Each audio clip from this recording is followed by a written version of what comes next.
안녕하십니까. 3월 20일 오전 11시를 넘기는 순간입니다. 4월 15일 총선거는 오늘부터 딱 26일이 남은 시점입니다.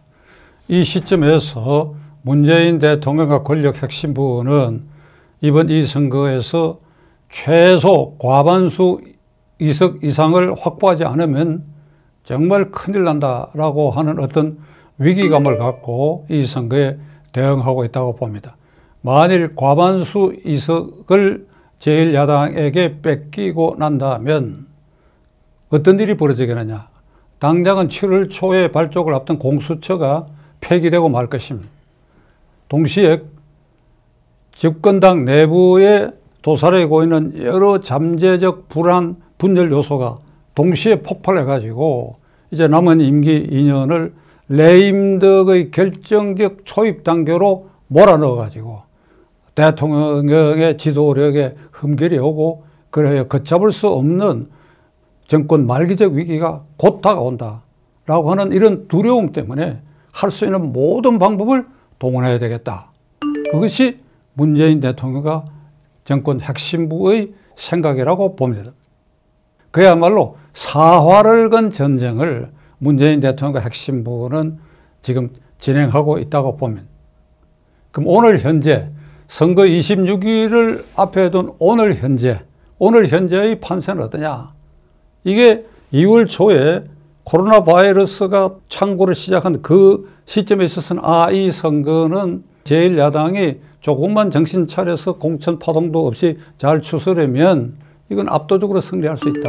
이런 분위기였는데 지금 4주가 지나는 사이에 현재 오늘의 분위기로는 이 판세가 제1야당이 우세한 판세에서 제1야당은 꺼지고 거꾸로 문재인 대통령과 그 정권의 유리한 국면으로 이 판세가 뒤집어진 그런 형국이 되고 말았습니다. 왜 제가 이런 말씀드리냐. 1. 문재인 대통령은 이 코로나 바이러스 사태를 세계 어느 나라보다도 잘 막고 있다. 선방하고 있다.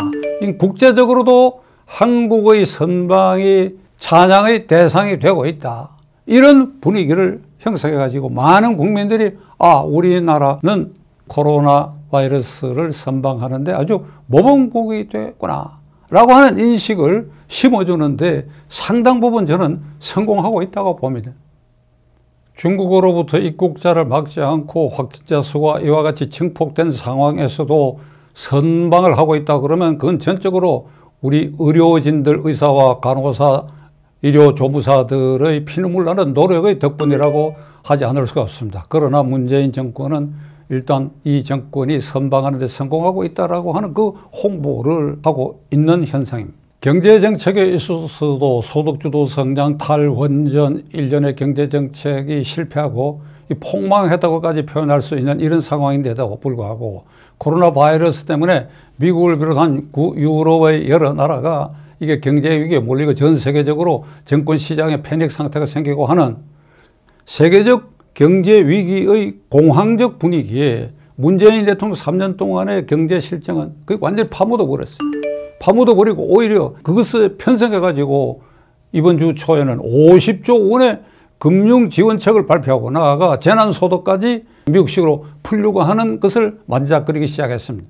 그러니까 이걸 바라다 보는 국민의 입장에서는 어느 사이에 문재인 정권의 경제 실정에 대한 생각은 잠시 잊어버리고 이거 세계적 공황 상태에서 경제적 위기에서 우리도 필연적으로 어쩔 수 없이 이게 공동으로 당하는 거 아니냐라고 하는 관념을 갖도록 하는데 문재인 정권은 그 홍보에 성공하고 있다고 저는 봅니다.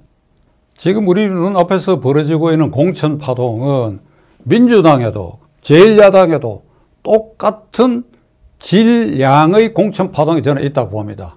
그러함에도 민주당, 여당의 공천 파동은 권력의 힘으로 억누르는 면도 있고 이래가지고 그 파동의 진면목이 국민들에게 제대로 알려지지 않았는데 이건 아주 억압적 분위기에서 진행되니까 어느 순간에 오면 이건 폭발할 가능성이 있습니다. 그러나 지금 당장은 공천 파동이 여당이 훨씬 미미하다 이런 느낌을 주는데 반해서 제1야당은 오늘 이 순간까지도 좌충우돌 우왕좌왕 황교안 리더십이라는 게 완전히 실종되어 가지고 2016년 4년 전의 국회의원 선거를 앞두고 박근혜 대통령과 친박이 일으켰던 그 공천 파동에 그보다 훨씬 더 심각한 파동을 우리들 머리에 지금 심어주고 있는 그런 상황에 이르렀습니다.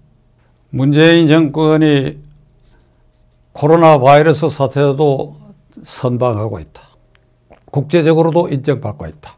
경제 실정이나 실패는 세계적 경제위기, 금융위기에 파묻혀가지고 우리 국내에서 이 문제를 특별히 다툴 여지가 없게 만들었다. 이런 상황에서 4.15 총선거에서 제1야당이 무슨 수로 과반수 이석을 확보할 수 있겠습니까? 절반 이석을 어떻게 확보할 수 있겠습니까? 오늘 현재 제1야당 지도부는 깜깜한 가운데에 민심의 추세가 문재인 정권 쪽으로 상승하고 제1야당은 이렇게 침몰하고 있다고 하는 이 사실을 잘 모르고 있는 것 같아요. 지금 완전히 깜깜이 선거가 될 가능성도 많습니다. 중앙선거관리위원회가 주관하는 토론회에도 이게 민주당과 제1야당은 참가할 수 없게 됐습니다.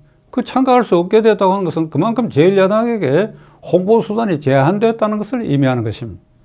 자, 제1야당이 언제, 오늘이 3월 20일이니까 언제 이게 공천 파동을 수습하고 지도력을 확립해서 코로나 사태를 선방하고 있다. 경제 실정도 묻혔다 하는 이 정권을 상대로 국민들에게 그렇지 않다. 코로나 사태는 이렇게 돼 있는 것이다. 그리고 경제 실정이 파묻힌 것이 아니라 지금도 경제 위기는 계속되고 있다. 이것을 효과적으로 어떻게 파고 들어가지고 이 국민들이 문재인 정권 쪽으로 기울어져 있는 이 마음을 돌려 세울 것인가. 지금 오늘 생각하면 첩첩산중이고 아마도 이게 실패할 가능성이 있다. 실패하면 어떻게 되느냐?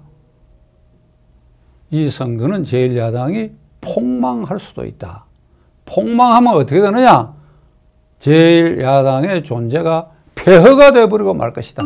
그렇게 되면 어떻게 되느냐? 문재인 정권은 날개를 달고 이제 울산시장 부정선거 게이트 등 일련의 사건을 공소 취소를 도모할 가능성이 있습니다. 공소를 취소해버린다. 윤석열 총장을 쫓아낸다. 윤석열 총장을 쫓아내기 위한 여러 기초작업이 물밑에서 지금 진행되고 있습니다. 그래서 제1야당은 폐허가 되고 문재인 정권은 승승장구하게 되고 그래야 하여 2년 뒤에 있을 대통령 선거에서도 그 전망이 흐려지는 상황이 될 수도 있습니다.